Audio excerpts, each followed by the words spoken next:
बिस्मिल्लाहिर्रहमानिर्रहीम। अस्सलाम वालेकुम नाज़रीन, मैं हूं सैयद अनवारुल हसन और आप देख रहे हैं प्रोग्राम सच तो यह है पीटीवी न्यूज़ इस्लामाबाद स्टूडियो से।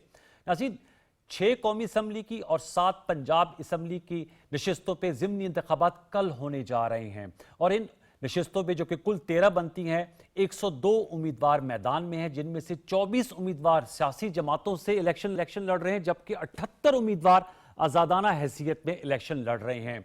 कल सुबह 8 से शाम 5 बजे तक बिला तातुल वोटिंग रहेगी और इलेक्शन कमीशन की जानिब से इनको पुरअमन तरीके से आगे बढ़ाने के लिए 3 टियर सिक्योरिटी के हवाले से रिक्वेस्ट की गई थी, जिसको फेडरल गवर्नमेंट ने एक्सेप्ट किया है। और अब पहले टियर में पुलिस होगी, सेकेंड टियर में सिविल लॉ एनफोर्समेंट एजेंसीज और थर्ड टियर में क्विक रिस्पांस के लिए अफवाज पाकिस्तान के दस्ते मौजूद होंगे। सियासी जमातों ने बड़ी भरपूर कैंपेन चलाई है इन ज़िमनी इंतखाबात के लिए, क्योंकि जैसे मैंने कहा 6 कौमी असम्बली के अहम हल्के हैं और 7 पंजाब असम्बली के सूबाई हल्के हैं। जोर का जोड़ पड़ेगा और जो बड़े मुकाबले हो रहे हैं हमने कुछ उसको हाईलाइट किया है। वैसे तो हर मुकाबला बड़ा होता है हर उम्मीदवार के लिए, लेकिन पे बहुत ज्यादा मीडिया की नजरें मरकूज हैं और सियासी जमातों की भी फोकस वो नशिस्तें। उनमें एक NA 18 हरिपुर की है जिसमें हाई स्टेक्स इन्वॉल्व हैं।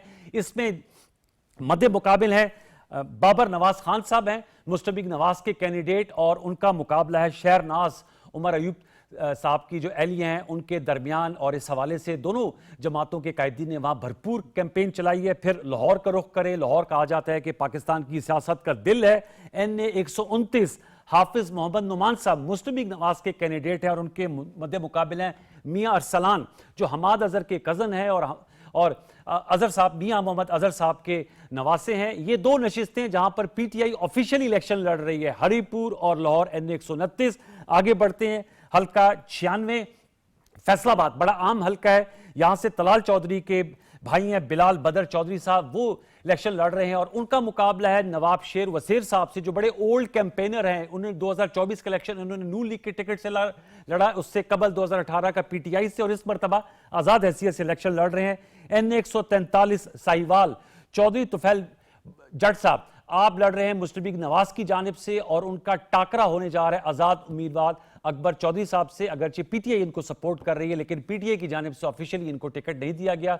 वैसे भी PTI का चूंकि निशान नहीं है बारकफ इन्हें ये आजाद हैसियत में इलेक्शन लड़ रहे हैं। और एक और बड़ा आम हल्का है NA 185 डेरा गाजी खान।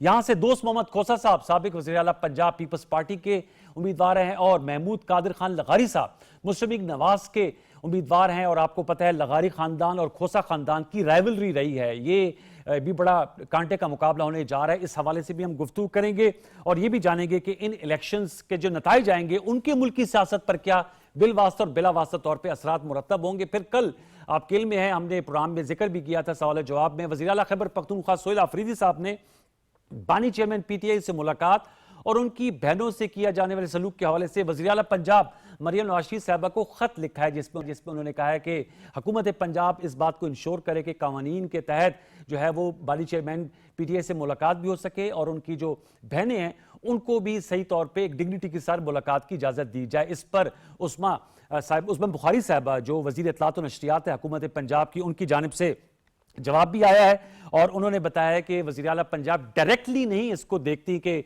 जेल में जो मुलाकात है वो जेल सुपरिटेंडेंट की जॉब है कि किस तरह मुलाकात करवाई जा रही है, वो डायरेक्ट वो उस चीज़ को नहीं देख रही। अलबत्ता उन्होंने कोई अदाद शुमार भी शेयर किए थे। उन्होंने बताया कि बानी चेयरमैन PTI से हफ्ते में 2 दिन मुलाकातें होती हैं और अब तक बानी PTI से इनके वकला की 420 मरतबा और फैमिली के लोगों की 189 मुलाकातें हो चुकी हैं, यानी कि मुलाकातें उनकी जारी हैं। तो इस सियाको सबाक के साथ प्रोग्राम के पहले से हम गुफ्तगू करेंगे और हमें जिन मौजूद मेहमान ने ज्वाइन किया उनका तारुफ में आपसे करा दे। तो हमें ज्वाइन किया शुमैला राना साहिबा ने, आप मेंबर कौमी असम्बली हैं, मुस्तबिक नवाज से आपका ताल्लुक है और इसी कैंपेन और ज़िमनी इंतखाब के सिलसिले में आप इस वक्त भी ऑन द व्हील्स हैं। कैंपेन तो लास्ट टाइम 12 बजे खत्म हो गई थी लेकिन ऑब्वियसली कल एक बड़ा दिन है। आपका बहुत शुक्रिया। फिरदौस शमी नकवी साहब सीनियर रहनुमा एडिशनल सेक्रेटरी जनरल हैं पाकिस्तान तहरीक इंसाफ के, कराची से हमें जूम वीडियो लिंक पे ज्वाइन कर रहे हैं, सर आपका बहुत शुक्रिया। शौकत पराचा साहब सीनियर जर्नलिस्ट हैं, एंकर पर्सन है, आज टेलीविजन पे अपना प्राइम टाइम शो करते हैं। आप तीनों मौजूदानों को फॉर्म वेलकम। गुफ्तगू का आगाज मैं शुमैला साहबा से कर लूंगा। शुमैला साहबा अस्सलाम वालेकुम। जी वालेकुम अस्सलाम। शुमाला साहबा, कैंपेन के सिलसिले में ही आप जो हैं वो मुख्तलिफ कॉन्स्टिट्यूंसीज में आपने दौरे भी किए, पीएमएलएन की लीडरशिप भी मौजूद थी। कल ज़िमनी इलेक्शन होने जा रहा है और पीएमएलएन तमाम सीटों पे इलेक्शन लड़ रही है और इनमें से ज़्यादातर सीटें वो हैं जो कि पाकिस्तान तहरीक इंसाफ के मेंबरान कौमी और सूबाई असम्बली की नाअहली के बाद खाली हुई हैं। क्या तवक्कुआत हैं पीएमएलएन की, और जो बड़े मुकाबले जिनको हमने हाईलाइट किया है उसमें कितना आप चांस देख रही है पीएमएलएन का, और वोटर्स के पास आप लोगों का क्या बयानिया है जो आप उनके पास जा रहे हैं कि आपको वोट दें और पीटीआई या आपकी मुखालिफ जमात पीपल्स पार्टी को वोट ना दें? बिस्मिल्लाहिर्रहमानिर्रहीम, बहुत शुक्रिया। देखिए, हम लोग इलेक्शन के जो मार्का है उसमें उतरे हैं, तो हमारे पास तो बहुत सी ऐसी चीजें हैं जिसकी बिना पे हम लोग वोटर से हम सपोर्ट मांग सकते हैं। मिसाल के तौर पर आपने देखा होगा कि चीफ मिनिस्टर पंजाब जो हैं, उन्होंने जो इनिशिएटिव लिए हैं उससे आवाम जो है वो बहुत ज्यादा। हेलो, जी आपको मेरी आवाज आ रही है? जी जी, loud and clear, please go ahead. Okay. आपको पता है कि जो मैडम चीफ मिनिस्टर साहबा के जो इनिशिएटिव हैं जी। उसको अवाम में बहुत पजीराई मिली है। और मैं ये समझती हूँ कि जो झूठ की जो दुकान थी, जो इन्होंने सजा रखी थी कि ये शायद अवाम में अभी निकल नहीं सकते, या दूसरी जमात जो है वो अवाम में बहुत मकबूल है, तो ये उनकी खाम ख्याली है। इसका इंशाअल्लाह ताला कल अवाम जो है वो बेहतरीन सबूत देंगे, क्योंकि अवाम ने इमरान खान का साथ तो दिया था, लेकिन वो जो वादे, नारे और झूठ जो था उसको अवाम को अब अवाम जान चुकी है कि वो रियासत मदीना का नारा लगाकर आए थे और नौजवानान को एम्पावर करने के लिए आए थे। उन्होंने इन नौजवानों को अपना सियासी ईंधन बना लिया था, तो जो काम उन्होंने करने थे इनके लिए उन्होंने वो काम नहीं किए। ठीक। तो करप्शन और इस तरह के जो उनके ऊपर जो केसेस बने हैं उसमें उनकी इन्वॉल्वमेंट जो है वो सामने आई। अभी इंटरनेशनल जरीदा जो है उसमें बुशरा बीबी के बारे में जो चीजें आई हैं वो बहुत ज्यादा मतलब मायूस कुन है। एक बानी, एक चेयरमैन की वाइफ और एक वजीर आजम, साबिक वजीर आजम की जो अहलिया थी, ठीक। उनके ये चीजें जो है सुनकर बड़ा दिल को तकलीफ हुई कि पाकिस्तान में ऐसे लोगों को मुसल्लत किया गया जिनको माजरत के साथ ना आइन का पता ना कानून का पता। लेकिन मैं इसकी बहुत ज्यादा डिटेल में नहीं जाना चाहती, सच और हकायक अवाम के सामने है। दूसरी बात यह है कि हम अवाम के पास अपनी खिदमत का, ठीक। पाकिस्तान की खिदमत का, पाकिस्तान इस वक्त पाकिस्तान को जो इंटरनेशनल सतह के ऊपर जो पजीराई मिली है, सफारती सतह पे हमारा कद जो है वो बुलंद हुआ, हमारा कद ऊंचा हुआ, तो ठीक क्या है। बुनियानुल मरसूस में हुकूमत और जो फौज है उसकी स्ट्रेटजी के साथ अल्हम्दुलिल्लाह हमने मार का हक जो है वो बुनियानुल मरसूस जो है वो जीता। इसी तरह अफगानिस्तान की रिसेंटली आपने ठीक। जो इंडिया की प्रॉक्सी वार जो थी उस पे उन्होंने सरजमीन अफगानिस्तान की जमीन को जो है वो इस्तेमाल करना शुरू किया, तो उसमें भी हमने दुश्मन के दांत तो खट्टे किए। तो आवाम जो है वो सब कुछ देख रही है कि ओके। एक हुकूमत है वो माशी पॉलिसी भी लेकर आई है, मौशी इस्तेकाम लेकर आई है। ठीक। पाकिस्तान के अंदर लॉ एंड ऑर्डर की सूरत हाल बेहतर हुई, दहशतगर्दी पे हमने काबू पाया, हमने दुश्मनों के दुश्मनाने वतन के जो है वो दांत कटे किए। ओके। तो मैं समझती हूँ कि गाजा का मुकदमा हमने लड़ा, आज ठीक है। शिमाला पाकिस्तान साहब, के आपने साथ बताया कि इट्स अ लॉन्ग लिस्ट। मैं चाहूंगा मेरे साथ ही रहेगा, फिरदौस शमी नकवी साहब के पास भी मैं पाकिस्तान के जाऊंगा। साथ स्ट्रेटेजिक, पाकिस्तान के साथ दिफाई मुआहदे हो रहे हैं, ठीक ये है। कोई आम बात नहीं है। ठीक है। और अवाम इस चीज को देख फिरदौस रही है, साहब, 11 यहाँ पे नशिस्तों में वोट भी से इसी 2 वजह से। नशिस्तों पर पाकिस्तान तहरीक इंसाफ ने अपने कैंडिडेट को खड़ा किया, हरीपुर और लाहौर। बाकी 11 नशिस्तों पे उन्हें किसी को टिकट ऑर्ड नहीं किया। मैं चाहूंगा कि जरा इसकी इलेक्शन स्ट्रेटेजी की वजह हमें बताइएगा कि क्यों कर बाकी 11 नशिस्तों पे आपने नहीं उम्मीदवार खड़े किए, जबकि लाहौर और हरीपुर से इलेक्शन आप लोग लड़ रहे हैं। और दूसरा, शिमाला साहबा कह रही हैं कि वो वोटर्स को बताने के लिए उनके पास बहुत कुछ है। पाकिस्तान तहरीक इंसाफ जो बैकआउट कर रही है 11 सीटों का, आपका इसको नुकसान नहीं होगा पॉलिटिकली? अगर 2 सीटों पे खड़ा किया था तो बाकी सीटों पे खड़ा करें, जो ये जीत जाएंगे तो कौमी और सूबाई असम्बली में इनकी तादाद में मजीद इजाफा हो जाएगा, स्ट्रेंथन हो जाएगी हुकूमत। बिस्मिल्लाहिर्रहमानिर्रहीम। देखिए, हमारी हिकमत अमली बड़ी सादी है, समझाने में कोई दिक्कत नहीं। जिन जिन सीटों पे हमारे एमएनएस को डिस्क्वालीफाई किया गया, उन सीटों पे हमने लड़ने से इनकार कर दिया। तो उमर अयूब साहब भी तो डिस्क्वालीफाई एनए हुए हैं ना? 129 पे लड़ रहे हैं, वो सीट खाली हुई थी इंतकाल से मियां अजहर के, उसमें डिस्क्वालीफाई नहीं हुए थे, उमर तो अयूब साहब वहां डिस्क्वालीफाई हुए ना सर? एक मिनट जी अभी जी जी, देखिए, आप मुझे अगर मौका देंगे प्लीज प्लीज तो सर। मैं आपके सवालों का पूरा मुदल्लल जवाब दे दूंगा। अगर आप बोलेंगे बीच में तो मेरे भी सोच में थोड़ी खलल आती है, उसके लिए मैं माजरत खा हूं, नहीं नहीं सर, प्लीज प्लीज। लेकिन मुझे मुकम्मल करने जी जी दीजिए। जी। उमर अयूब साहब की वो आबाई सीट है, केपी में है, और उन्होंने खसूसी परमिशन दी गई उनको केपी से, बिकॉज हम जो चाहते थे कि हरिपुर के ऊपर जो हमारा स्ट्रांग होल्ड है कि वो हम लूज नहीं करें, and that was an exception made to the rule by the chairman himself. Okay. इससे कि उमर अयूब साहब ने रिक्वेस्ट की थी, और उनकी जो खिदमात हैं उनको सराहते हुए हमारे लिहाज से उनकी बेगम साहिबा भी आएंगी तो बड़ा कलीदी किरदार अदा करेंगी, ठीक। और उसी किस्म का किरदार अदा करेंगी जो उमर अयूब साहब असेंबली में कर रहे थे as leader of the opposition. So that is why हमने उनको इजाज़त दी कि हमें वहाँ से ज़रूरत है, और हम अपनी केपी के स्ट्रांग होल्ड को जो है जो इस्टेब्लिश है, और वहाँ हमें इलेक्शन में धांधली की उम्मीद नहीं है। बाकी जगह तो अभी देख लीजिए, आज एनए 129 में क्या हुआ सारा दिन। एमपीओ के तहत अच्छा। हमारे बेतहाशा वर्कर्स को उठाया जा रहा है, हमारे पोस्टर्स फाड़े गए, बैनर्स फाड़े गए, ये सारी चीजें हुई हैं, वर्कर्स के घरों पे रेड हो रही है। पीटीआई को नुकसान होगा? पीटीआई को अब कोई नुकसान नहीं हो रहा, ये निज़ाम अपने वजन के तहत खुद ही होता जा रहा है। जितनी हमें तो लग रहा है कि चीजें, निजाम जो है वो मजबूत एक होता मिनट, जा रहा है।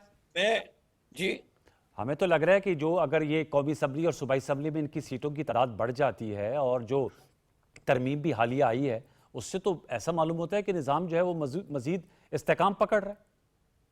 जी देखिए, बात ये है, अच्छा। इसको अगर आप जमहूरियत कहते हैं तो हम तो नहीं मानते, और हम अवाम को यही पैगाम दे रहे हैं कि फेयर एंड फ्री इलेक्शन जब तक नहीं हो गए, कोई भी पार्लियामेंट आए उसका कोई फायदा नहीं। ये उसके एक लिए तो कानून हाइब्रिड साजी करना निज़ाम, ये एक पड़ेगी ना। फिरदौस शमी डिक्टेटरशिप है, नकवी, ये मार्शल्ला है, फिरदौस ये शमी नकवी साहब, एक्चुअली बगैर मार्शल्ला का एक नया रूप है। जी बगैर जो है वो कानून साजी के तो कुछ फ्री एंड फेयर इलेक्शन की तरफ नहीं बढ़ सकते। बार के आपका नुक्ता है। शौकत पराचा साहब, क्या कहेंगे सर? आपने दोनों जमातों के रहनुमाओं की गुफ्तगू सुन ली, आप किस तरह देख रहे हैं जो पीटीए की स्ट्रेटेजी है? उन्होंने कहा चूंकि खैबर पख्तूनख्वा में उनकी ये आबाई सीट है उमर अयूब साहब की, इसलिए उनको स्पेशल एक्सेप्शन मिली है, और मियाँ अजहर साहब के नवासे, और मैं बताता चलूँ हमाद अजहर साहब के भांजे हैं जो यहाँ से पहले मियाँ अजहर साहब इलेक्ट हुए थे, अब हमाद अजहर साहब के भांजे वहाँ से इलेक्शन लड़ रहे हैं। बाकी सीटों पे नहीं लड़ रहे, ये कह रहे हैं कि ये निज़ाम जो है वो मजबूत नहीं है, और ये बिलीव नहीं कर रहे इस सिस्टम में फेयर इलेक्शन नहीं होंगे इनके मुताबिक।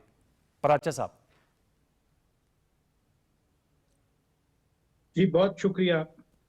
दोनों पार्लियामेंटेरियन, दोनों सियासतदान अपनी अपनी पार्टी का पर्सपेक्टिव उन्होंने दिया, और जाहिर है उनको अपनी पार्टी का ही नुक्ता नज़र सामने रखना चाहिए। जी। ये जो आपने सवाल हरिपुर के हवाले से पूछा, वो हमारे लिए भी जो है, इवन नकवी साहब ने जो दलील पेश की कि हरिपुर हमारा स्ट्रांग होल्ड है तो वहां पर स्पेशल वेवर दिया गया, तो दैट डजंट मीन के, या इट नेसेसरली मीन्स के बाकी जो हल्के हैं वो स्ट्रांग होल्ड नहीं है।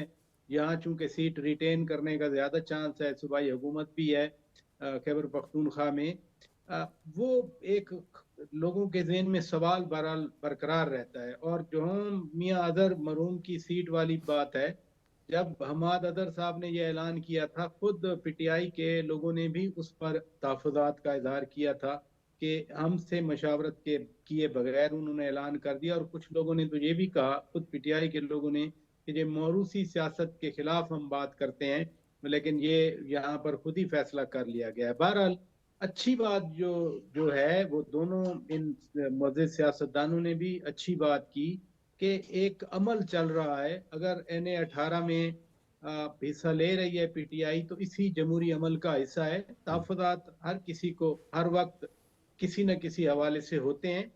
पंजाब में खास तौर पर सीट खाली नहीं छोड़ी जा सकती, हल्का खाली नहीं छोड़ते लोग। बेशक उनको मालूम हो कि वो हार जाएंगे, किसी भी तरह से, जेन्युइन हारें या जिस तरह भी हारें, अब वो अपनी प्रेजेंस उन्होंने रखनी होती है। मसलन जितने आपने एनए के हल्के फैसलाबाद, साहिवाल, डीजी जी खान आपने बताए, वहाँ नेसेसरली मुख्तलिफ खानदान हैं जो मसलसल इन हलकों से जीतते आए हैं। मसलन यही तलाल चौधरी साहब के भाई बिलाल चौधरी साहब की बात है। नवाब शेर वसीर साहब किसी जमाने में पीपल्स पार्टी के बड़े स्टालवर्ट होते थे, जी वो बीबी के साथ ही समझे जाते थे। फिर वो आ गए पीटीआई में, लेकिन जब अदम एतमाद का वक्त आया तो वो पीडीएम के साथ हो गए। फिर उनको 8 फरवरी 2024 में टिकट तो मिला, लेकिन वो हार गए क्योंकि तलाल चौधरी साहब और इनके जो लोग थे वो दायरे उनको सपोर्ट नहीं कर रहे थे। खासा अभी भी इनके दरमियान जो है इवन पीटीएम की हुकूमत थी, लेकिन मसला रह गया। लेकिन सबसे अहम जो जिस तरह NA-18 जो है वो बड़ा इंपॉर्टेंट है दोनों जमातों के लिए। आप खुद के पीछे हैं, बाबर नवाज खान के वालिद मरहूम अख्तर नवाज जी खान बड़े स्ट्रांग मैन थे।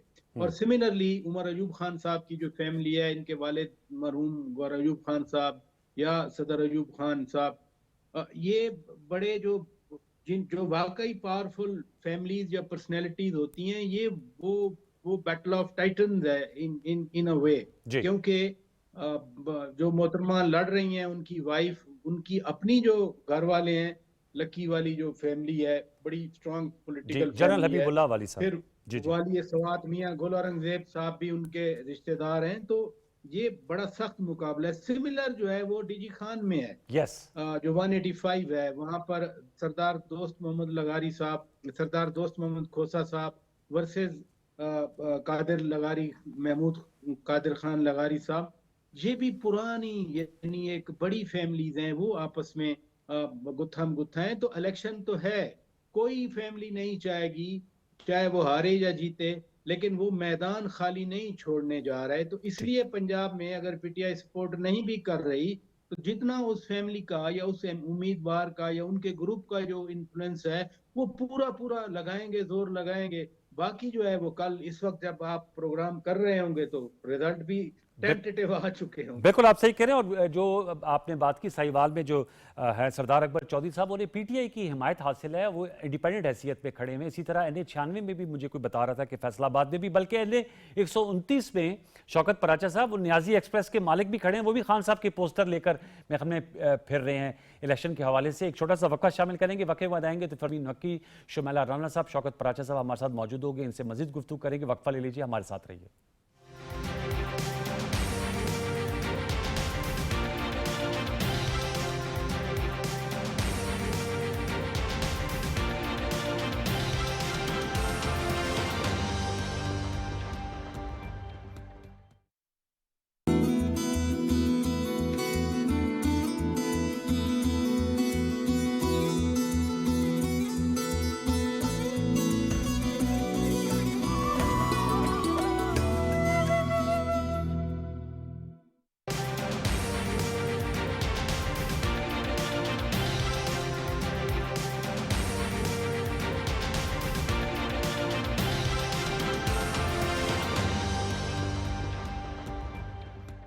जी वेलकम बैक। शुमाला साहब, आपने गुफ्तगू सुनी, फिरदौस शमी नकवी साहब कह रहे हैं कि NA-129 में उनके बंदे उठाए जा रहे हैं, उनको फेयर एंड फ्री इलेक्शन की पंजाब में कोई तवक्को नहीं है। खैबर पख्तूनख्वा में इसलिए लड़ रहे हैं कि उनकी वहाँ समझते हैं कि वहाँ फेयर इलेक्शन होगा। ज़ाहिर बात है उनकी अपनी हुकूमत है, सूबाई हुकूमत। सोहेल अफरीदी साहब ने वो बड़ी घन गरज वाली तकरीर भी की थी जलसे से खिताब के दौरान, और कहा था कि जो अगर कोई गड़बड़ करने की कोशिश करी तो अगर रात को किया तो सुबह का सूरज नहीं देख पाएंगे, और शाम को किया तो सुबह नहीं देख पाएंगे। बार वो मामला चूँकि इलेक्शन कमीशन में ज़ेर समात है, उसकी तफसील में मैं नहीं जाऊँगा। क्या कहेंगे आप? वो कह रहे हैं हमें फ्री एंड फेयर इलेक्शन की तवक्को नहीं है, इसलिए हम इलेक्शन में हिस्सा ही नहीं ले रहे, और दूसरा वो इसको डेमोक्रेसी ही नहीं मान रहे जो इस वक्त सारा प्रोसेस चल रहा है। जी शुमाला साहबा, ओके, दोबारा इनसे हम राब्ता करने की कोशिश करते हैं। फिरदौस साहब, ये जो शौकत पराचा साहब ने नुकात उठाए बड़े अहम है कि कोई हल्का छोड़ा नहीं जा सकता। ज़ाहिर बात है सियासत है, आपके इल्म में है, 2018 में आप लोग इक़्तिदार में थे, फिर अब आप लोग हिज़्ब इख्तलाफ में हैं, नून लीग हिज़्ब इख्तलाफ में थी, अब हिज़्ब इक़्तिदार में है। पीपल्स पार्टी जो है वो इलेक्शन जो है वो लड़ रही है। डीजी खान में जरताज गुल साहबा की सीट थी, आप लोग किसी और को भी नॉमिनेट कर सकते थे, वो भी बड़ी अहम सीट है, स्टेक्स बड़े उसमें हाई हैं। तो आपका वोटर नहीं फील करेगा कि हम डिसइनफ्रेंचाइज हो गए हैं, हम किसको वोट दें अगर उनका कैंडिडेट ही नहीं होगा इन कंस्टिट्यूएंसीज में, 11 कंस्टिट्यूएंसीज में? फिरदौस शमी नकवी साहब। जी देखिए, पहली चीज तो यह है, शौकत बड़ौदा साहब से माजरत के साथ बड़े तजर्बाकार किस्म के एनालिस्ट हैं। 2024 में 8 फरवरी के इलेक्शन में एक बात साबित हो गई कि इलेक्टेबल्स की पाकिस्तान में इमरान खान ने दफन कर दी। अच्छा, पैटर्न की रिपोर्ट देख लें, कॉमनवेल्थ की रिपोर्ट देख लें, इलेक्शन कमीशन की सिर्फ एनालिसिस कर लें खुद, provincial assembly vote cast versus national assembly vote cast, सारी दुनिया ने देख लिया कि इनको जिताया गया और कोई ये मानने को नहीं तैयार। रात के 10 बजे तक 25% वोट जब गिन लिए गए थे तो उस वक्त 2/3 अक्सरियत थी पाकिस्तान तहरीक इंसाफ की। मैं माहिर से माहिर स्टैटिस्टिशियन को बुला ले और उससे कहें कि अगर 25% वोट काउंट हो जाए और किसी पार्टी की 2/3 अक्सरियत हो तो व्हाट इज द प्रोबेबिलिटी कि अगले दिन जब 15 घंटे के बाद काउंट शुरू की जाए तो वो 2/3 अक्सरियत जो है वो सिंपल मेजॉरिटी से भी कम कर दी जाए। तो सर ये 2 सीटें भी तो उसी इलेक्शन के बाद ही आप लड़ रहे हैं ना, और सेनेट का इलेक्शन भी लड़ चुके नहीं हैं। नहीं, एक चीज पहले तो आप फेयर एंड फ्री इलेक्शन की कहानी, जिस चीज की तरफ मैं प्राचा साहब की तवज्जो चाह रहा हूँ, वो तो सर पिछले कि साल ये 1.5 साल से आप जो लोग बता रहे हैं। स्टैंडर्ड है पॉलिटिकल फैमिलीज का और इलेक्टेबल्स का, अच्छा, आज ये तहरीक इंसाफ को क्यों नहीं तोड़ पा रहे? बकौल राना सनाउल्लाह के, शहबाज शरीफ के, नवाज शरीफ के, मरियम के पीटीआई को 2024 में कोई कैंडिडेट भी नहीं मिलेगा इलेक्शन लड़ने के लिए। हमने हर सीट पे लड़े और maximum number of candidates vote किया। ठीक। हमने बार बार इनको गलत साबित किया है, प्रिडिक्शन गलत किए हैं, जुल्म का बदला वोट से। अभी भी मैं समझता हूं कि इस निज़ाम को रद्द कर चुके पाकिस्तान के अवाम। वो इस बात पे यकीन रखते हैं कि पाकिस्तान की मौजूदा सूरत हाल और हमारी पसमानगी के पीछे यही निज़ाम है जिसने हमें पनपने नहीं दिया। उनकी हमें सर एक हकीकी जमहूरियत चाहिए। आवाम की आवाज का कोई पैमाना होता है ना, वो है वोट, उसमें आप हिस्सा नहीं ले रहे 2 सीटों के अलावा, आवाम की आवाज कैसे पता चलेगी? मैं आपकी बात से 100% यकीन रखता हूं, लेकिन वो वाला भी नहीं हो वोट जो जियाउल हक ने किया था कि अगर आप इस्लाम चाहते हैं तो इसका मतलब ये 5 साल आप मुझे चाहते हैं।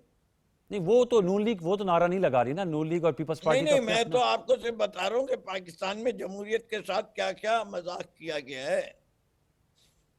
अभी भी तो 2025 में तो नहीं हुआ ना फिरदौस साहब, ये तो बड़े अरसे से चला आ रहा है ना इस तरह का। साहब ने जी कॉमनवेल्थ की रिपोर्ट का जायजा लिया होगा, उसका एग्जीक्यूटिव समरी के पहले सफे पे ये लिखा हुआ है, it seems that the whole election was conducted to keep PTI out of power. Sir ये तो गलत तमाम, जुमला कह रहा हूं, ये मेरी तस्दीक कर दें। चले मैं पूछ लेता हूं नहीं है उससे। तो मैं अभी भेज के वो सफा खोल के दिखा सकता हूं। जी शौकत पराचा साहब, आपको उन्होंने जवाब दिया था। शुमैला साहब से हमारा राब्ता तो मुझे बताएगा प्रोड्यूसर साहब। शौकत पराचा साहब, फिरदौस शमी नकवी साहब ने चुपते हुए सवालात आपके सामने रखे।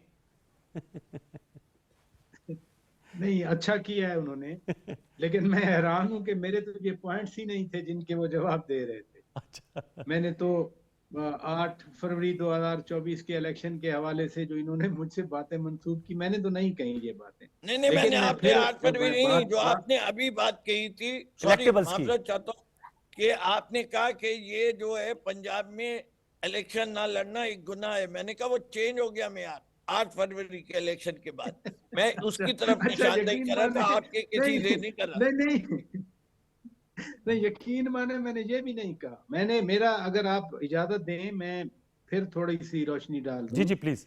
पंजाब में जो पॉलिटिक्स है और खास तौर पर इन डिस्ट्रिक्ट्स में जहां जहां इलेक्शन हो रहे हैं, मुजफ्फरगढ़ है, डीजी खान है, साहिवाल है, यहाँ पर ओल्ड एज जो पॉलिटिकल एक डिवीजन थी अंग्रेज के दौर की, ऑलमोस्ट वही चल रही है। यस, मसलन अगर नसरुल्लाह दृशक साहब कभी आपके साथ थे तो वो कहीं और भी रहे, मोहसिन लगारी साहब आपके साथ रहे, आपके वजीर खजाना भी रहे। ये वो इलाके हैं। इसी तरह से जो साहिवाल के इलाके जहाँ एग्जैक्टली ये इलेक्शन हो रहा है, एक तरफ भी चौधरी है, दूसरी तरफ भी चौधरी है। मैं ये नहीं कह रहा कि वहां पर जो है वो सियासत फला जीत गया फला, अभी मैं ऐसे दावे नहीं करता। कल जब वोट काउंट होगा और अगर सही काउंट हुआ जी। और तो फिर बाद में काउंट के बाद पता चलेगा कि लोगों ने किसको वोट दिया। मेरा तो ये मौकफ है। लेकिन मैं फिर कहूंगा कि देखे ना, आपने टिकट नहीं दिए, पीटीआई ने वहां नॉमिनेट नहीं किया, फिर भी मियांवाली में आजम खान नियाजी साहब, ब्रजेश नियाजी साहब ये आपके बैनर उठा के फिर रहे हैं। 129 में चले आपने टिकट नहीं दिया, वो आपकी सपोर्ट शो कर रहे हैं। और जी। इवन जब 8 फरवरी 2024 में इलेक्शन हुए थे, 129 में आपके हमारा बंदे कैंडिडेट आजाद है, थे। 129 में अरसलान हमारा कैंडिडेट है, प्लीज करेक्ट कर ले। आपका कैंडिडेट है, लेकिन नकवी साहब माजरत के साथ आपके लोग खुद एतराज करते रहे कि जी ये क्या हो रहा है। आपको भी मालूम होगा, जी आप देखिए, चूंकि लोगों पार्टी के के एतराज उहदेदार नहीं, भी मैं हैं आपको शायद। पार्टी की ऑफिशियल पोजीशन बता रहा हूं कि अरसलान इज अ मैं पीटीआई कैंडिडेट।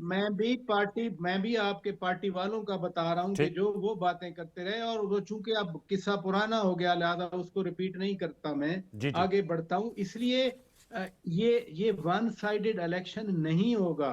इसमें हर कोई अपने हल्के की हद तक, अगर कोई पार्टी वहां पर उनकी कैंपेन करने के लिए नहीं भी गई है, बार बार ये बात कर रहा हूं कि जो लोग हैं जो हिस्सा ले रहे हैं, इवन आजाद हैसियत से, पार्टी वाले तो जाएंगे, जैसे शुमैला राना साहिबा नूर हैदर जमान की कैंपेन के लिए मियां वाली जी। में है। पीटीआई चूंकि सपोर्ट नहीं कर रही हर जगह पे, या उनके हर जगह पे उम्मीदवार नहीं है, लेकिन मकामी तौर पे लोग अपना जोर पूरा लगा रहे हैं। मेरा बिल्कुल ये मकसद था बात करने का कि हाँ, पंजाब में जो पॉलिटिक्स है, केपी का जो पॉलिटिकल स्पेक्ट्रम है वो डिफरेंट है, कराची की जो सियासत है वो डिफरेंट है, पंजाब के जो रूरल एरियाज हैं उनकी पॉलिटिक्स बहुत डिफरेंट है। और ये कल मालूम होगा कि अगर कुछ ऐसे उम्मीदवार अगर जीत नहीं सकते लेकिन बहुत अच्छा वोट पोल करते हैं, बगैर किसी कैंपेन के, बगैर किसी सियासी जमात या सियासी लीडरान के उनकी कैंपेन के लिए आने के, तो मेरा ख्याल है ज्यादा वोट पोल हुए तो वो भी उनके नजदीक उनकी जीत होगी कि जब कोई पार्टी उनकी बैक पे होगी और फिर वो पार्टी प्लेटफॉर्म से भी उनको वोट मिलेगा। तो फिर ये बहुत सारे फैक्टर्स होते हैं। ठीक है, मैं चाहूंगा फिरदौसी नकवी साहब ये बताएगा कि ये तो हमने इलेक्शन की बात की, अब आप लोगों की स्ट्रेटेजी क्या है? सोहेल अफरीदी साहब जो वज़ीर आला खैबर पख्तूनख्वा हैं, उन्होंने एक खत भी लिखा है वज़ीर आला पंजाब को, उसका जवाब भी आ गया है। दूसरी तरफ आप लोग जो है वो अब तहरीक तहफ़्फ़ुज़ आइन के प्लेटफॉर्म से अपनी जदोजहद जारी रखेंगे। खबरें ये भी हैं कि महमूद खान अचकज़ई के बाद अब अगर वो लीडर ऑफ द अपोजिशन बनते हैं तो फिर मौलाना फजल रहमान साहब को लाया जाएगा। ये जो आप लोगों का एक अलायंस है तहरीक तहफ़्फ़ुज़ आइन, क्या स्ट्रेटेजी कुछ बताएगा? पीटीआई अब किन खतूत पे सोच रही है? देखिए, पीटीआई की तो बिल्कुल वाज़ेह है कि जो कुछ इस हुकूमत ने और इस निज़ाम ने 13 अक्टूबर को और पिछली 26 नवंबर को किया है, उसको तो कोई सपोर्ट कर नहीं सकता। सर अपना स्ट्रेटेजी बताया ना सर, ये तो Condemnable act। हम स्ट्राइक ट्रैक हो जाते हैं ना, हम तो वो फिर माजी के असीर नहीं, बन अभी जाते हैं। आप देखिए, मैं आपका जो सवाल है उसी पे आऊंगा। आप तो फौरन जो है मसाइल होने लगते हैं जहां बड़ी सरकार की बात करने लगूं, लेकिन निजाम में बड़ी सरकार की बात तो आएगी। वो तो आपके दौरे हमने हुकूमत में भी फैसला बड़ी किया है, सरकार की बात होती थी उस वक्त, तो हमने फैसला ये किया है। वन पेज का नारा था। जी छोड़िए, माफी मांगते हैं उस 1 पेज की। अब आप खुश नहीं कि गधेपन की हरकत थी, ऐसे लोगों पे भरोसा ही नहीं करना चाहिए। अब खुश, आगे सवाल जवाब देने दीजिए, सर अब जवाब दीजिए जवाब सर। देने दीजिए। जी जी प्लीज। आपको अब भी किसी तो लिए तो नहीं मुज़ाकरात की बिठाया खुराक गया है इन्हीं के कर साथ के है। आप उनकी सपोर्ट में बोलते रहे। मैं खामोश हो जाता हूँ, नहीं मुंह सर, पे आप टेप लगा लेता हूँ, नहीं कहता आप हूँ मेरे PTV मोहतरम पे हैं। आज आ गया हूँ गलती से, आइंदा कभी नहीं आऊंगा। नहीं इसीलिए आप फिरदौस बोलने की जरूरत फिरदौस नहीं साहब है आप बड़ी तो सरकार के नाराज बारे हो में। गए, बात कीजिए सर, नाराज मैं हो गए, बात बिल्कुल कीजिए। नाराज नहीं होता, मैं हुआ ही नहीं नाराज। चलें बात आप तो करें ना। नाराज हो रहे हैं, आपके पसीने छूट रहे हैं कि ये किसको मेहमान बुला लिया। आपको मुझे मेरे क्या, पसीने मेरे ऊपर तो पीका के 3 केसेस हुए। मैं ये चौथा इस्लामाबाद भी हो में बड़ी सर्दी है सर, पसीने नहीं छूट रहे। शौकत पराचा साहब को पता है यहाँ इतनी गर्मी अरे नहीं है भाई, कि मेरी पसीने बातों से बड़े बड़ों के पसीने छूट जाते, क्या करूं? मुझे बात तो मुकम्मल चले करने सर, दे। बात करें। जी जी, बात कीजिए। हमने लोगों को शऊर देना है। जी लोगों को नजर आ रहा है SIFC बनी, इन्वेस्टमेंट नहीं आया। लोगों को पता है कि मईशत की बात करते हैं, लेकिन 43% लोग सतह गुर्बत से नीचे आज गए।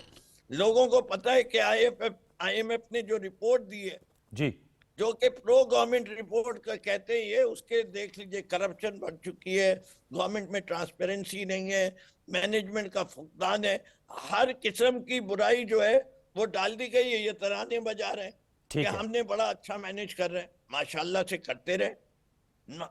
ये चीजें चलिए, ये तो उनपे तो जब तबर्रा आपने कर ऑब्जर्व दिया। अब कर रही बताएं है, आप लोग क्या करेंगे? जी हम इनकलाब लाएंगे। इनकलाब। हम लोगों के शऊर देते रहेंगे। ठीक। और अभी 80% लोग पॉपुलर है, 90% जब निकलेगी उधर तक लेके जाएंगे। वो खुद ब खुद इस पूरे निजाम का घेराव करेगी। पराचा साहब, नहीं इनकलाब की। करेंगे तो मिसर बन जाएगा। जी पराचा ये साहब, हमारी जिम्मेदारी नहीं है, ये पूरे मुल्क की जिम्मेदारी है। ठीक है। अगर उसको आजादी चाहिए तो उसको अपने हक के लिए खड़ा होना पड़ेगा। नहीं चाहिए तो हम तो मर मिटने को तैयार है, हमें पीट देंगे। जेल में 25-30 साल को डाला हुआ है, 50 को और डाल देंगे, लेकिन पराचा साहब, जुल्म का निजाम चलता नहीं है। पराचा साहब वो कह रहे हैं कि अब इनकलाब के लिए तैयारी है PTI की और मर मिटने को तैयार हैं। जो फिरदौस शमी नकवी साहब हमारे मोहतरम हैं, आप इस पे अपनी कमेंट्स दीजिएगा, फिर हम क्लोज करेंगे सेगमेंट को। सही कह रहा था, बात यह है पसीने कि छोड़ के हम तो सेगमेंट क्लोज हो गया। हम तो टकराव की सियासत के हमेशा मुखालिफ रहे हैं। मैं भी ये मुखालिफ हूँ। सियासत में जी जी, आप तो अभी बात और कहें, फिर कह नहीं रहे हैं सर, मैं मैंने मुखालिफ कहा हूँ। कि एक हम बात करें इनकलाब ना। लाएंगे, बात नहीं करने नहीं को हर वक्त नकवी तैयार साहब, है। सुने सुने, जो एक मुहिब बात करें वतन ना। अपने आप को आप कहते हैं, वो मेज पे बैठने को आप क्यों नहीं एक बात तैयार करें होते? ना। आपने टकराव की बात की, हम मैंने तो एतराज नहीं किया, जो आपका आइडियोलॉजी है चलिए, आप करें। माफी चाहता हूँ लेकिन शौकत हमने साहब, अगर 2 अक्टूबर जुमले में मुझे देखे ना, वजाहत के देने सुने सुने, दें, 2 जुमले आप जैसे सुनो, कि सुना तो करें ना। आप इनाम, किसी की बात ही हम नहीं सुन मुझे रहे। रोक दिया फिरदौस साहब जाता है जरा। बीच आपने में से। आधा घंटा तकरीर कर ली, आधा घंटा तकरीर कर ली। आप मुझे 1 मिनट तो बोलने दें, उन्होंने क्लोज करना है। मैं मुझसे सवाल पूछा गया है, जी पराचा आपने साहब। अपनी बारी पे मुझे बात अगर कर ली आप ना। एक जुमला बोलने की जी, इजाजत दे देते तो कोई मैं ये कह नहीं रहा है। हूं कि जी जी जी, आपने अपनी बारी में आपने अच्छा जी, अपनी खुदा बारी में हाफिज। 100 आप जुमले बोल बोलिए, दिए। आप उन्होंने बोलिए। प्रोग्राम क्लोज करना है, उन्होंने प्रोग्राम क्लोज करना है, मेरी राय जी मांगी पराचा है। साहब। मैंने आपकी राय का एहतराम किया, सुना आपकी बात को। बात यह है कि सियासी जमात अपना नारा, अपना मंशूर सामने रखती है।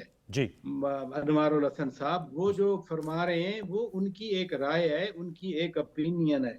लेकिन हमने यहाँ इस्लामाबाद में बैठ के बड़े लॉन्ग मार्च भी देखे, मार्चेज भी देखी, इस्लामाबाद पे चढ़ाई भी देखी। जिस अक्टूबर और नवंबर की बात कर रहे थे नकवी साहब, वो हमने देख लिया।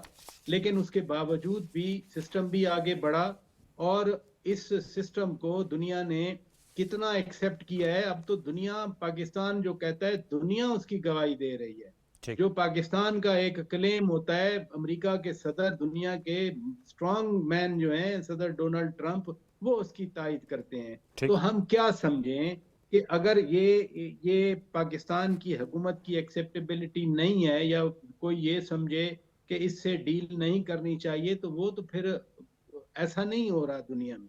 आप TTP पे फर्ज किया, रिपोर्ट पढ़ लें UN की, आप अमेरिकन कांग्रेस की रिपोर्ट पढ़ लें, अभी जो पाकिस्तान इंडिया में वाले जंग थी उस पे, तो पाकिस्तान का पर्सपेक्टिव दुनिया ओन कर रही है। मैं फिर कहूंगा कि टकराव नहीं होना चाहिए पाकिस्तान की सियासत में।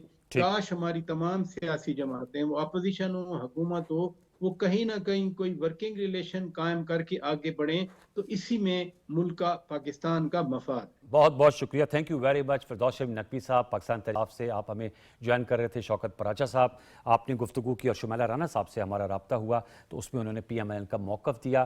कल देखते हैं कि ज़िमनी इंतखाब का जब नताइज आ रहे होंगे और हमारा शो हो रहा होगा, तो अवाम की जो राय है वो किस जमात को तरजीह देते हैं, किस कैंडिडेट को वोट डालते हैं, उसका हम आपको अहवाल देंगे। बारके प्रोग्राम के पहले से कब ख़त्म हो जाता है, एक छोटा सा वक्फा, दोबारा लौट के आएंगे तो ज़रा भारतीय तैयारा जो कल दुबई एयर शो में गिरकर तबाह हुआ उसके हवाले से गुफ्तगू करेंगे। और अब अमेरिका के बाद फ्रांस के कमांडर ने भी राफेल और मई की जंग में राफेल के गिरने और भारतीय पायलट्स के मयार के हवाले से गुफ्तगू की है। उसका अहवाल लेकर आएंगे। वक्फे के बाद वक्फा ले लीजिए।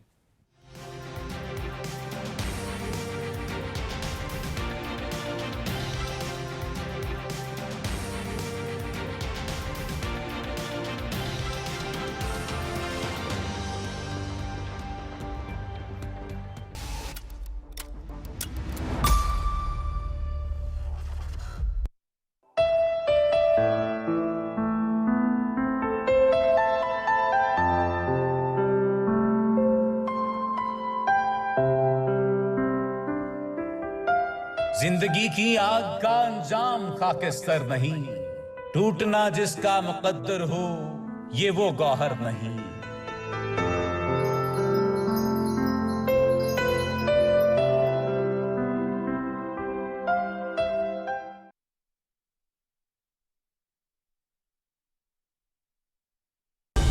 दुरुस्त हर वक्त बर वक्त।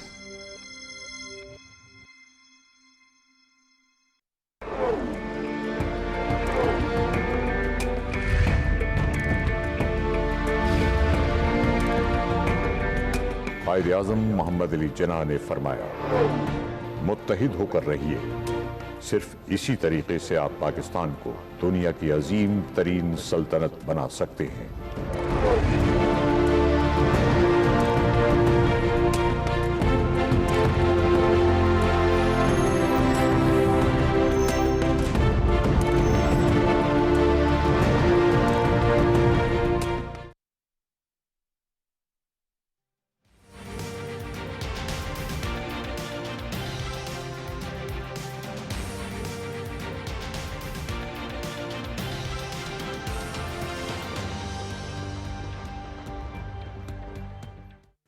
Welcome back viewers. हमें ज्वाइन किया है very honourable air marshal retired Asim Salman साहब ने। हमारे साथ वीडियो लिंक पर मौजूद हैं। सर बहुत शुक्रिया प्रोग्राम सच के लिए वक्त निकालने के हवाले से। कल सर दुबई एयर शो में वाक़या हुआ, भारतीय जो तेजस तैयारा है मुकामी तौर पे तैयार होता है वो गिरकर तबाह हो गया, पायलट हलाक हो गया। इंडियन एयरफोर्स ने उस पर इंक्वायरी कमेटी जो है वो बिठा दी है। अलबत्ता अब उनके मीडिया में ये नैरेटिव बेचा जा रहा है कि ये जिम्मेदारी तेजस तैयारे की नाकामी नहीं थी, ना पायलट की थी, ये जो इंजन अमेरिका से आता है जनरल इलेक्ट्रिक का, उसकी वजह से ये जो है वो तैयारे गिर रहे हैं, क्योंकि पिछले साल मार्च में भी ये तैयारा गिरा था। एक तो इसका सर अपनी असेसमेंट दीजिएगा, आप क्या समझते हैं क्या वजह बन रही है कि जो उनका मुकामी बनाया करदा तैयारा है वो गिर रहा है, और दूसरा जो हजीमत उन्हें मार के हक में उठानी पड़ी अमेरिका के सदर के बाद, अब तो फ्रांस के कमांडर ने भी कह दिया कि प्रॉब्लम राफेल तैयारे में नहीं था, राफेल तैयारा चलाने वालों में था। एयर मार्शल साहब। अस्सलाम वालेकुम जी, and thank you very much for having me on your programme.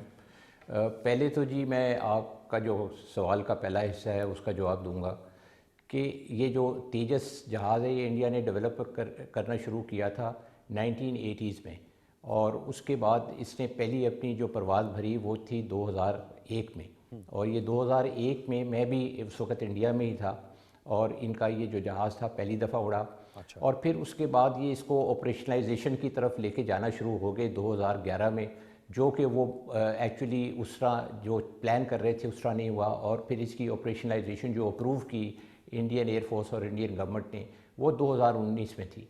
और आप आज 2026 आ गया है, तो आप देखें कि इंडियन एयरफोर्स कहाँ पे खड़ी है। अभी उनके पास तकरीबन 40 तैयारे जो हैं वो HAL ने तैयार करके दिए हैं, और उसमें भी उनको मसाइल आ रहे हैं।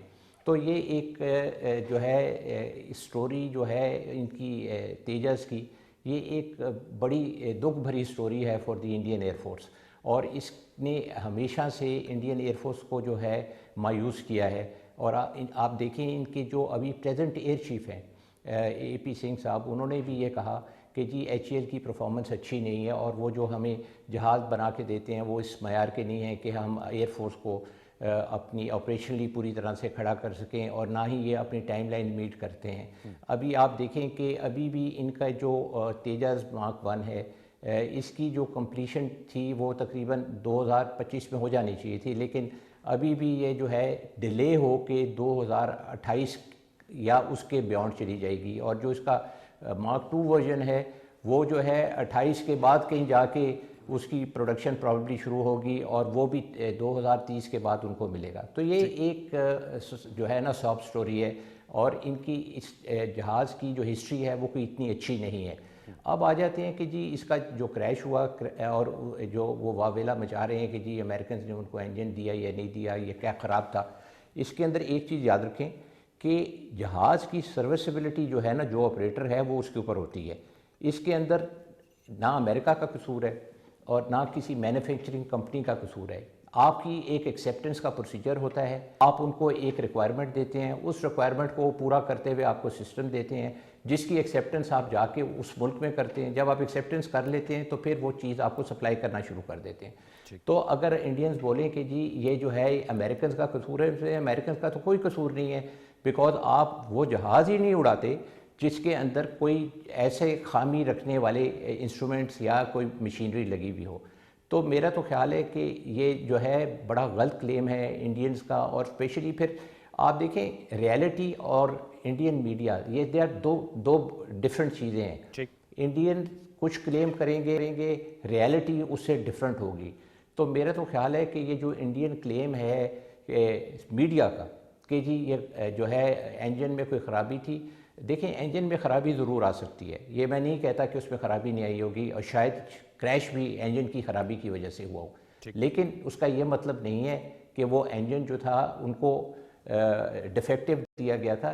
डिफेक्ट तो इनका काम है, अपने एक प्रोसीजर्स होते हैं। एविएशन बिज़नेस बहुत ही सेफ़ बिज़नेस है, इसके अंदर इतने मराइल हैं कि जब आप एक जहाज़ को फिट डिक्लेयर करते हैं तो आपको वो सारे टेस्ट पास करने होते हैं। तो उसका मतलब है फिर ये इन खामी इंडिया की तरफ से रहेगी या इंडियन एयरफोर्स की तरफ से रहेगी या मेंटेन करने वाले स्टाफ से रहेगी।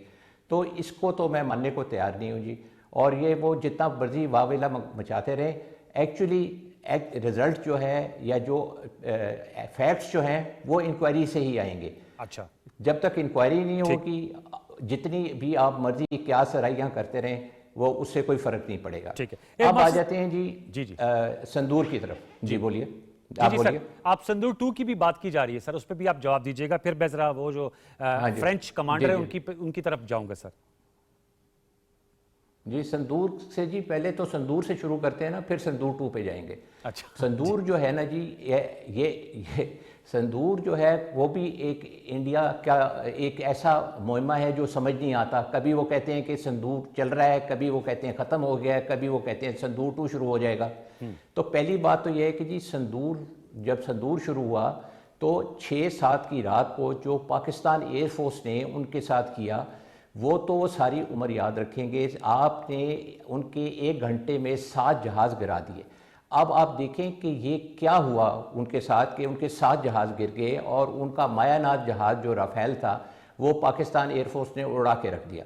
और उसके बाद उनकी जो इंडियन एयरफोर्स थी 2 दिन के लिए बिल्कुल ज़मीन दोज़ हो गई, बिकॉज उन्होंने कहा जी कि हमारे कोई ख़राबियां हैं जो हम सॉर्ट आउट करने की कोशिश कर रहे हैं, जो कि उनके CDS जो हैं जनरल अनिल चौहान, उन्होंने भी ये कंफर्म की बात को।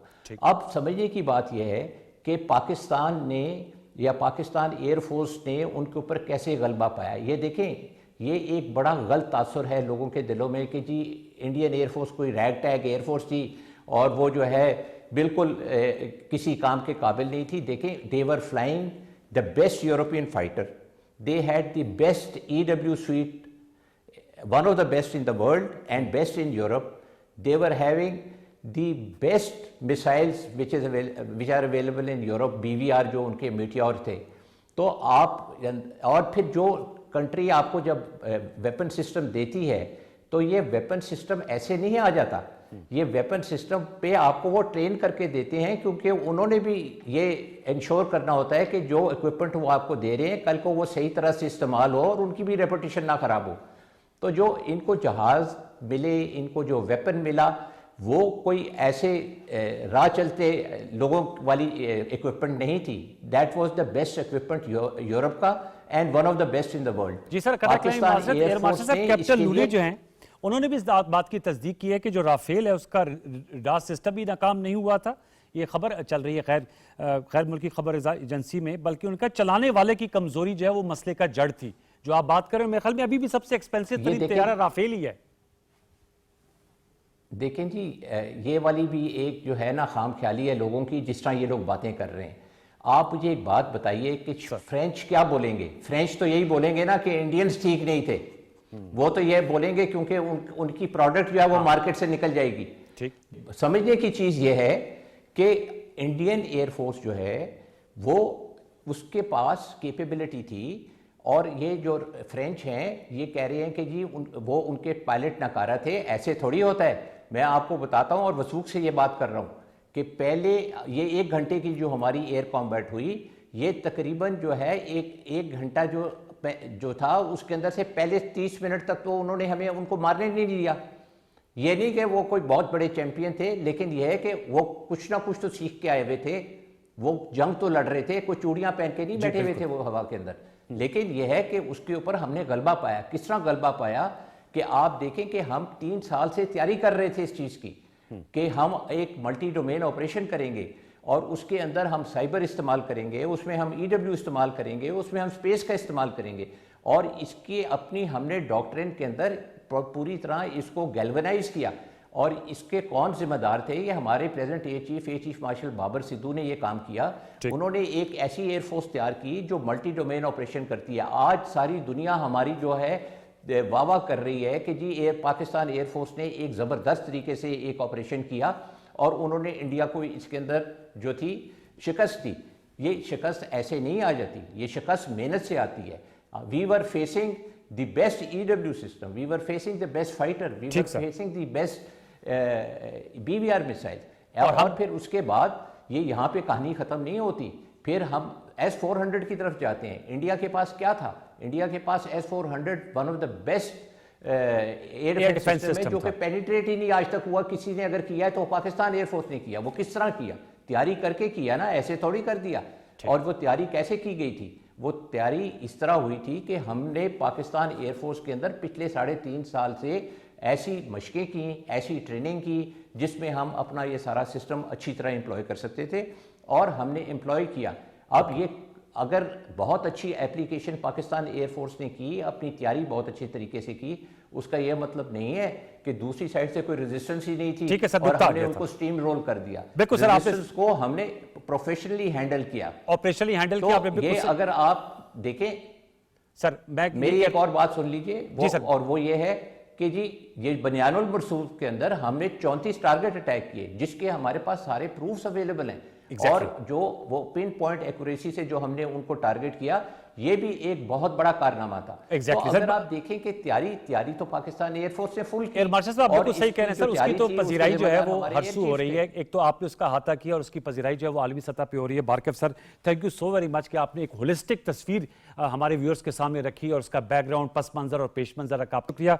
Air marshal retired Asim Suleman साहब हमसे गुफ्तगू कर रहे थे।